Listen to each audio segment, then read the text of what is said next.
Okay, I'm going to try to make this as quick as possible. I don't want to ramble for 28 minutes like I did in the last video, so hopefully this will be a little bit tighter. Okay, so TNA No Surrender 2024, my first proper return of TNA show. Before that was Impact, of course before that was TNA. So, anyway, we did have two kickoff show matches. The first was Speedball Mountain versus the Rascals. I don't have a picture for this one. So this is what you're getting. No Steve MacLeod, who's been running with the Rascals recently. No Nick Nemeth, as he was in New Japan, winning the Global Heavyweight Championship. Early on, Bailey sent Zach Wentz out of the ring and hit an SI moonsault. The Rascals then came in and chop blocked Bailey's knee. He was selling it as injured the rest of the time. At one point, Bailey tried to avoid a move by doing the splits, which hurt his knee even further. Got tangled up in the rope. Eventually, Trent Seven got the tag after a missile drop kick. Seven hit both Rascals with dragon suplexes. Bailey tagged back in, hit another outside moonsault, and then hit a shooting star press, but only got a 2 count on it. The Rascals then trapped Bailey's knee and hit a Meteora backbreaker on him. At this point, Steve Macklin did come into the ring, distract the ref. Trey Miguel was distracting the ref. Macklin hit the ring, chop block Mike Bailey. That allowed, I believe, Zach Wentz to put him in a knee bar, and Bailey tapped out, so the Rascals win. Okay match. I do like the tag teams involved. Not as much athleticism in this, so yeah. They did, I think they stretched the injury bit out just a little too far. Other than that, it's like he's stretching it out and then suddenly he's hitting a moonsault to the outside of the ring, and it's like, okay, so maybe his knee isn't that hurt. So you gotta try to learn how to properly work an injury angle into that. Our next match was The System. That's Eddie Edwards and Brian Myers versus Kushida and Kenny Knight. A funny thing during the entrance, Eddie Edwards' wife Alicia is accompanying the System to the ring, and she's supposed to try to pull Eddie's hood up over his head as he's doing his big pose. But as she's reaching for his head, he starts rising, literally like just knocks her arm back into her. So they got to work the timing on that. Edwards took a very awkward arm drag from Knight early on.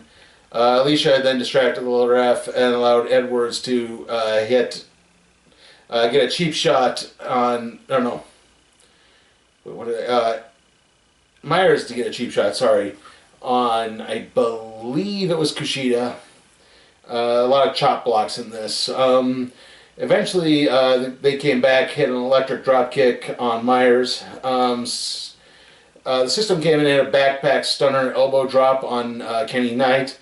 Kushida then took a roster cut from Myers to try to protect Knight, but that enabled both men to hit, I believe it was Knight, with the Boston Knee Party and the, God, I can't remember what Myers is, maybe it's the roster cut. The roster cut and the Boston Knee Party for the 3 count of the victory. So, heels win again. Pretty bog standard kickoff show matches in some aspects. Moving on to the show proper, we had Eric Young taking on Frankie Kazarian. The winner getting a title shot at the next Premium Live event, Sacrifice on March 8th. Kazarian demanded to be called the King of TNA. Young hit a big back elbow. Kaz came back with a running knee strike. Kazarian hit a nice Russian leg sweep. Young avoided a springboard dropkick and a Death Valley driver. Young blocked a flux capacitor and hit a big elbow drop. Kazarian hit a slingshot DDT and then followed it up with a hangman cutter.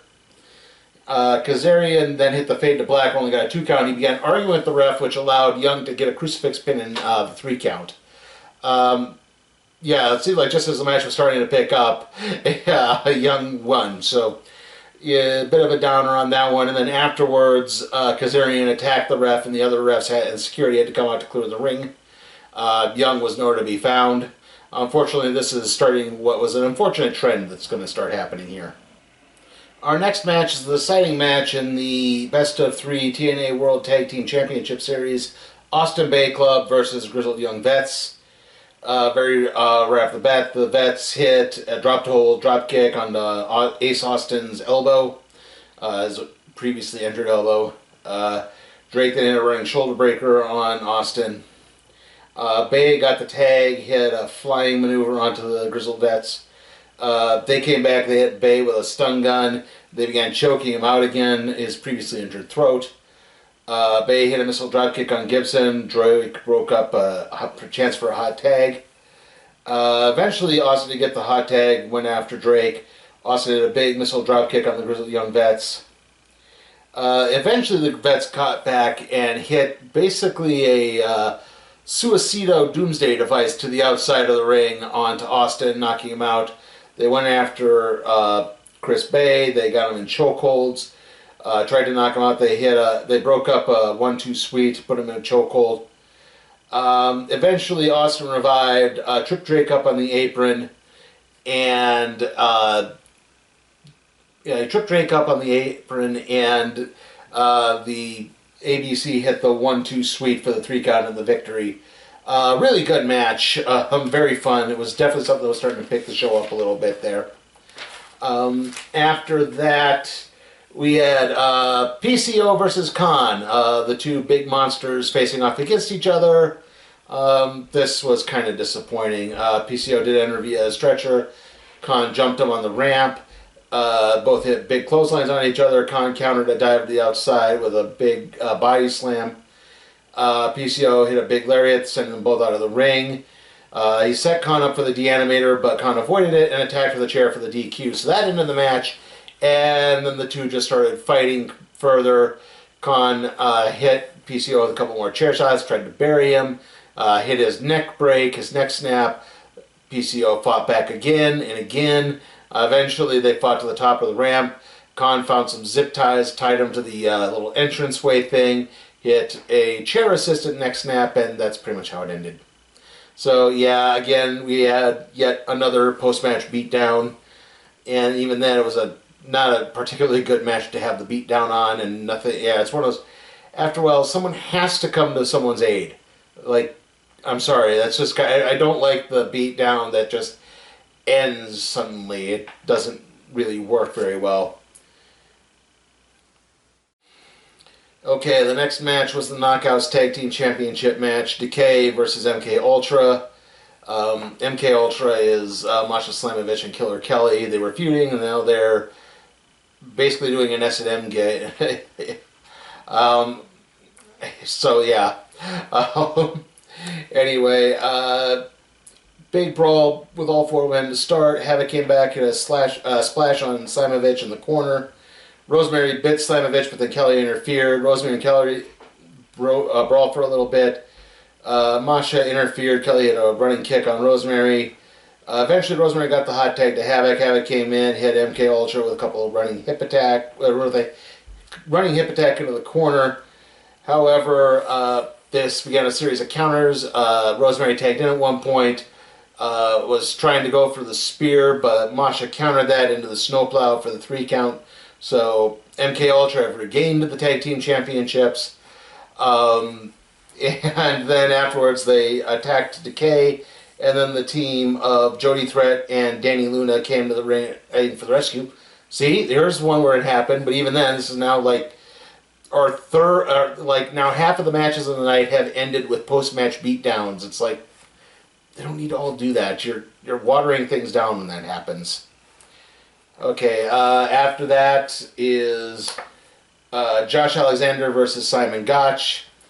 Early on, Gotch tried to go for a handshake of sportsmanship. Of course, Alexander was smart not to do it and got flipped off for his efforts. Alexander fought out a head scissors, locked on a headlock. Gotch ran into the ropes to avoid an ankle lock. Gotch came back, got a jumping enziguri, and then hit a knee to Alexander's head. They had an apron senton. Gotch then got out of the ring and boy, what did I do here? Gotch sent Alexander out of the ring with a knee strike. At which point, because Matthew Raywalt, his former tag team partner in the Vaudevillains, was there, he looked at it, he said, "We are manly!" So, anyway, Gotcha jumping Enziguri.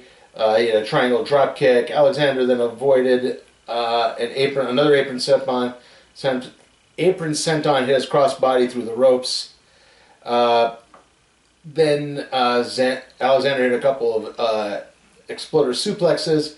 Gotch fought back, locked on used Josh Alexander's headgear to lock on a chokehold.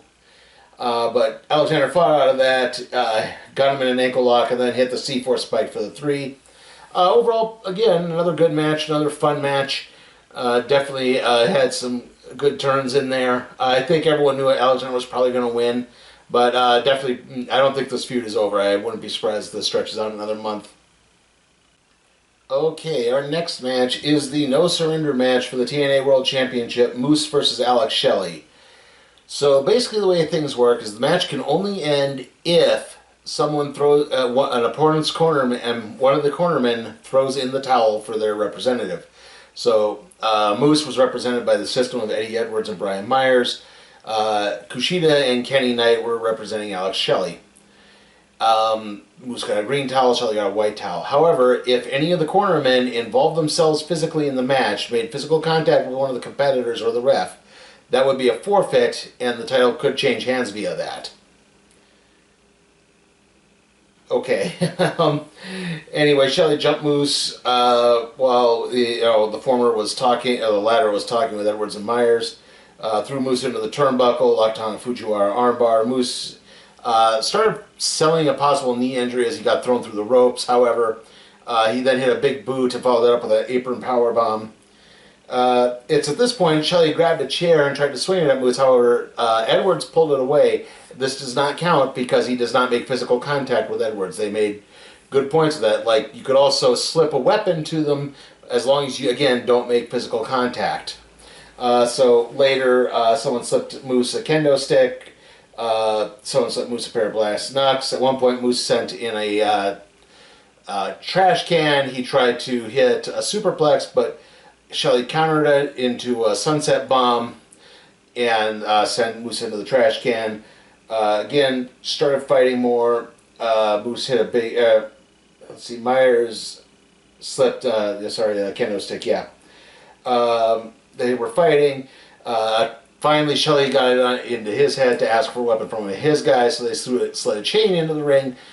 He put Moose in a chain-assisted border stretch. However, at this point, Alicia Edwards inserted herself, but again did not make physical contact. Kushida entered the ring to try to get her to leave. Shelley accosted her, but again, what didn't technically count as physical contact.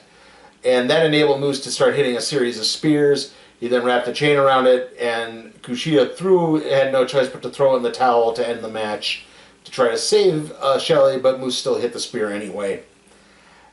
Yeah, I think this was a little too complicated for its own good. Overall, it wasn't a terrible match, but it was kind of one of those, okay, too much was kind of happening in the ring at one point. I'm still trying to figure out what exactly happened with Shelley and Alicia Edwards. So, yeah.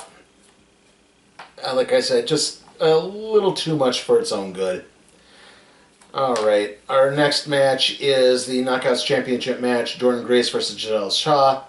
Shaw disbanded her faction last week to prove she could win this on her own. We'll see how successful that was. Also, they were joined at ringside by Ash by Elegance, which is Dana Brooke from WWE, if you remember. Anyway, Shaw lured Grace outside the ring. It didn't really have any type of advantage. Grace had a big follow-away slam on the outside of the ring. Shaw did eventually use the ref as a bit of a distraction to slam Grace headfirst into the turnbuckle. Grace came back, hit a tilt-a-whirl suplex. Shaw then used her feet to hit a DDT-like maneuver and then followed it up with a corkscrew splash. They got to the outside of the ring again, narrowly avoided the 10 count, and then Shaw blocked a juggernaut driver and hit a Spanish fly off of the apron.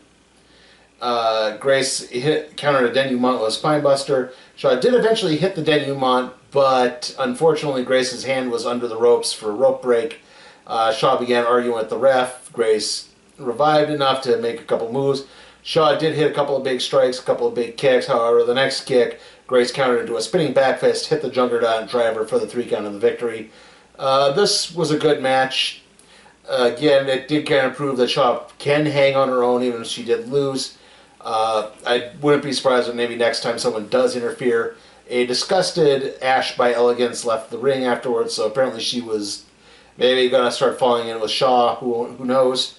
Hopefully Shaw gets another shot at the championship. I'd rather see that than automatically defaulting to, I'm just going to call her Ash. So, yeah, to another WWE reject again. I hesitate to say reject, but you get the idea. A WWE release.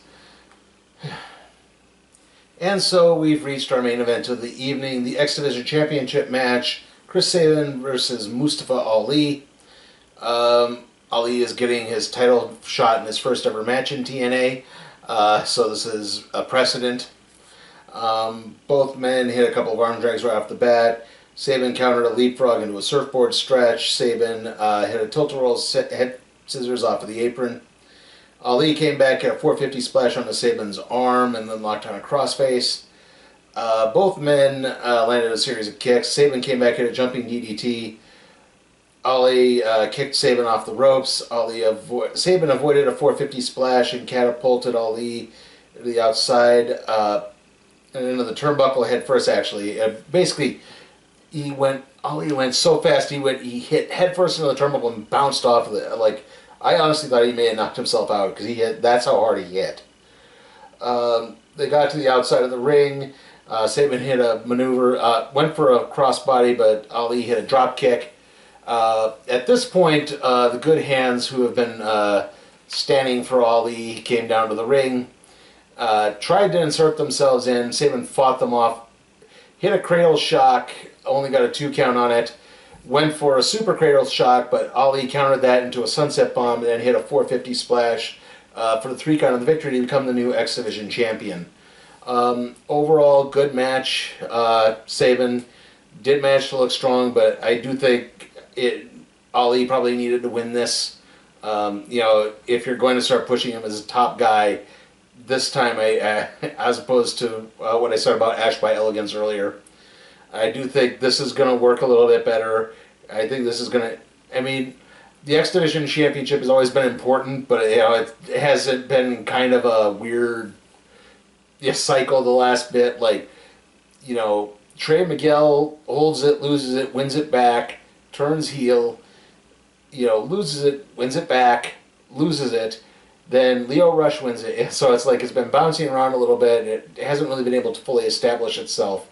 And I do think, again, if we can solidify Mustafa Ali as a good, strong heel champion, I think in the long run it's going to work really well. It's going to help make that belt feel a bit more special again. So yeah, overall a good match, and like I said, it's paving the way for a decent future. The show itself was pretty hit and miss. Like I said, too many post-match beatdown antics. I don't know if that needed really to be done so many times. Again, maybe a few too many heel victories too.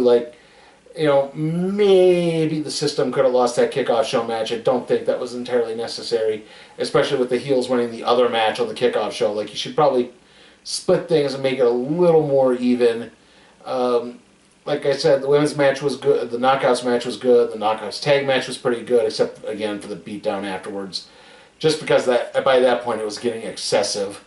So, yeah, and then there was some clunkers like PCO versus Khan. I didn't expect that to be a great match, but I expected it to be entertaining. Not a huge work rate match, but it could still be fun, and it just wasn't.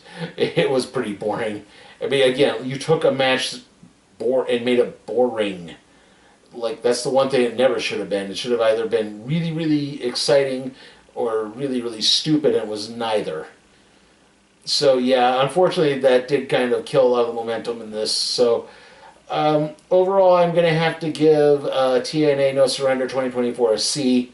There was definitely a lot of room for improvement. There were some good parts, but I wish things had been a little bit better, a little bit more exciting in some aspects. There was a little too much doldrums. I don't know how much of that has to do with what happened. I know the roster's been down because Scott D'Amore got fired, but again, you know, sometimes the best way you can do that is still try to put on a good show for everyone. You know, if you're needing to work out your contract problems or whatever, that's fine, but, you know, you should be dealing with that in the back and not, you know, putting on a lackluster show out front. That's what I'm saying. So, yeah, like I said, see, it wasn't terrible, but like I said, room for improvement.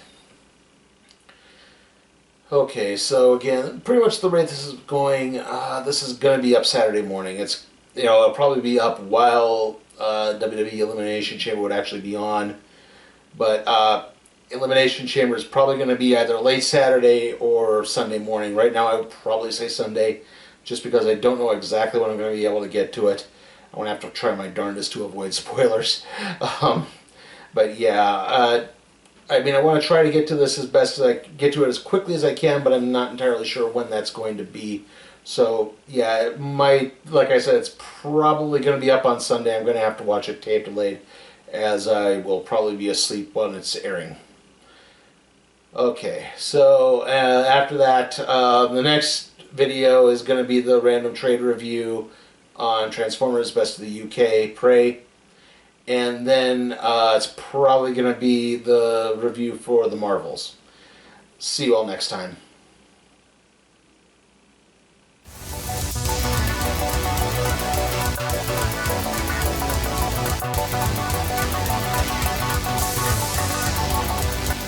Hey guys, remember you can help me maintain and possibly even expand my professional wrestling covers by supporting me on Patreon at patreon.com/SleepyTimeForCat Productions.